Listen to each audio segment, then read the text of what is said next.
essential for action of the enzyme which is secreted by the pancreas. So this is the function of liver. Liver produces bile. Bile helps in the digestion of food in two different ways. That is, it makes the medium alkaline and it helps in emulsification of the fat, but it does not contain any enzyme. So its help is indirect. Indirectly it helps in the digestion of food. Pancreas. The next one is the pancreas. This pancreas is second largest. Pancreas is second largest gland of our body, and it is this pancreas is actually of the dual nature. It has both endocrine part and the exocrine part. We will discuss about its endocrine nature when we will discuss hormone. In the second term, the chapter hormone is there. In that we will discuss about the endocrine part of the pancreas. Here we are concerned the exocrine part of the pancreas, which secretes pancreatic juice.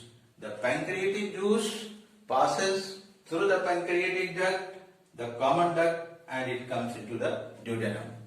This pancreatic juice contains pancreatic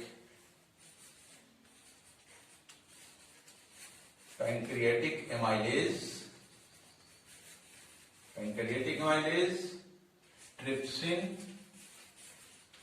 trypsin and lipase. Pancreatic amylase helps in the digestion of starch and converts it into maltose. In mouth also the starch is converted into maltose. Here also the starch is converted into maltose. Trypsin helps in the digestion of protein and converts it into small units of the protein called peptides. And this lipase helps in the digestion of fat and converts it into fatty acid and glycerol. In this way, the three main components of the food, that is starch, protein and food, is digested by the enzyme which is secreted by the pancreas. This pancreas is second largest gland of our body. The next part of the small intestine is the jejunum. Jejunum is actually the short tubular structure which connects duodenum with ileum. Here also it also does not play any major role in the digestion of food. But ileum, which is the lowermost part of the small intestine, contains the gland which is known as intestinal gland. Intestinal gland. This is present in ileum. It secretes intestinal juice.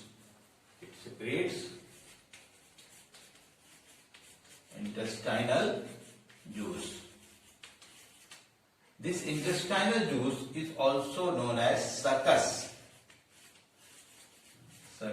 entericus.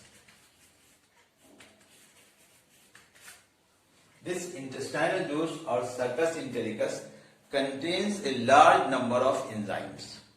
These enzymes may be, here I am writing, these enzymes may be maltase, sucrase, protease, nuclease,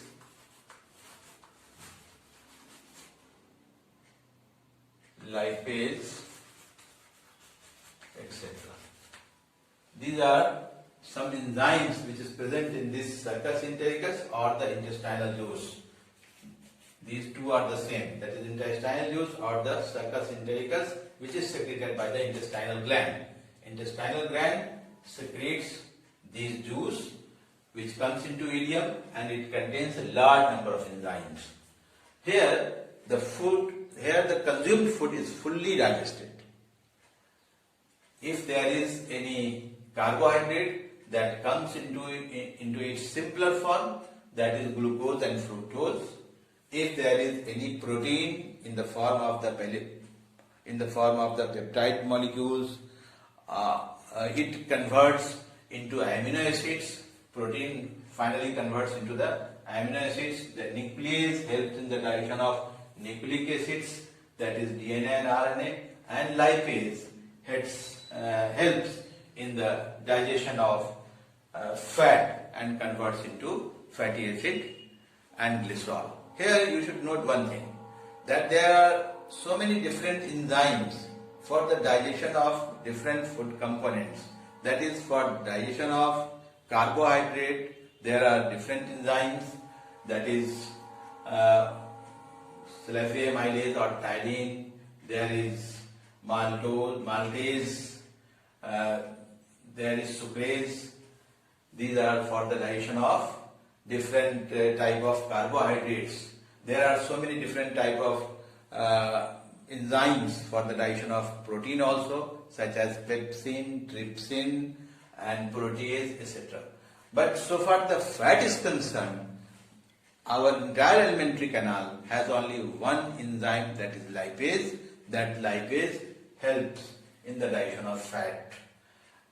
It is secreted in little quantity even in the stomach. The gastric juice also contains a very little quantity of lipase, but it is present in pancreatic juice, it is present in intestinal juice also, and in this way, in ileum, that is in the lowermost part of the intestine, the food is completely digested. And now there is absorption of the digested food. The next is the absorption of the digested food.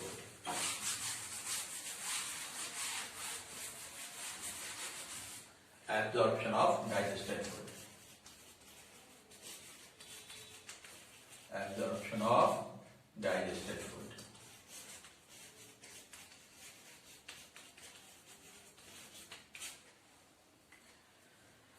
The small intestine has finger-like projections, and that finger-like projections are called villi. This is the finger-like projections. That finger-like projections is called villi. It is supplied with blood capillaries. This finger-like projection is supplied with blood capillaries. This finger-like projections increases the surface area of a small intestine so that the digested food can easily be absorbed. This villi is of different shapes in different parts of the small intestine. It may be leaf-like, it may be finger-like, it may be branched, it may be unbranched, but it is found all over the small intestine, and it helps in absorption of the digested food. After absorption, the digested food enters into blood, and from blood, by circulatory system, it passes into different parts of our body. Now the food which remains after absorption, the food which remains is the undigested food, that is undigested part of our food. That undigested part of the food enters into the large intestine. The large intestine is wider in diameter, but it is shorter in length as compared to the small intestine. There are two different parts of the large intestine, that is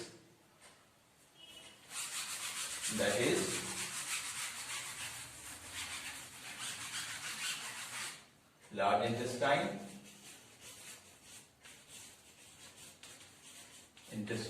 that is colon and rectum. In this part, no digestion of food takes place. It only stores the undigested food.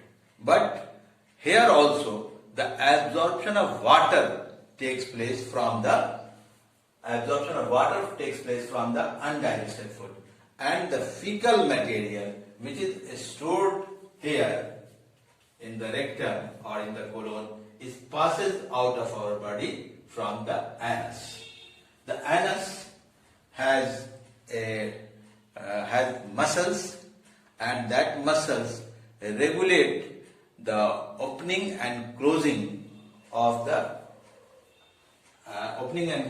anus, and from this the undigested food is digested out. So this was the different parts of the alimentary canal, the function of the different parts which I have explained before you. The list of different enzymes has also been given to you. I have also provided you the class notes. It is my first lecture in audio for you, so that you can better understand the notes which I have already provided to you and attempt to explain you in a better manner. This I am doing from my home with the help of this, you can say that, homemade blackboard, and we have already started the process of e-learning or online study. We are actually facing a tough situation, and in this tough situation we cannot stop our study. So be concentrated on your study. I hope that you will be concentrated in your study. You may call to me if you have any problem. I will try my best to solve your problem. Thank you.